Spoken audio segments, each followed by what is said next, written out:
Welcome mga brothers sa ating Ride Muna serye, kung saang tamang ride at tamang pasyal ang episode na ito. Ngayon nga nag-ride kami ni Lark papuntang Morong Bataan at syempre kasama natin ang pangmalakasan nating scrambler bike, yan nga ang FKN Victorino 250i.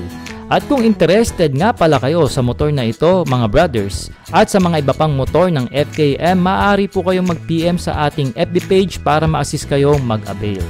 Madalas naman talagang nagmumotor kami dito ni Lark tuwing weekend para makapag-relax. At isa na nga sa mga gusto namin dito ay yung daanan at magagandang tanawin na makikita dito sa Subic Bay papuntang Morong Bataan. Since wala ngang traffic dito at kokonti lang naman ang mga sasakyan, ay talaga namang marerelax at marerefresh ka dito since nature vibe ang may experience mo. Kaya naman kahit paulit-ulit kami dito ng aking anak magmotor, hindi naman talaga nakakasawa. At yung ganda ng beach ng Morong Bataan na walang entrance fee ay nako, alon pa lang ay magiging kalmadong-kalmado na ang iyong isipan. At samahan pa yan ng presko at sariwang hangin na dadampi sa iyong muka at katawan na magsasabi sa iyo na ang sarap talaga magmotor.